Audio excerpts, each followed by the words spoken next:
La Yoyo non è considerata un autoveicolo per la legge, ma bensì un quadriciclo pesante L7E.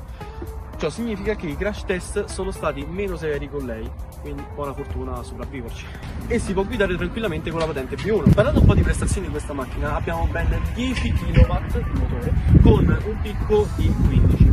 Per quanto riguarda la velocità, arriva ben ai 95 km/h. Diciamo che non crea ingorghi per strada.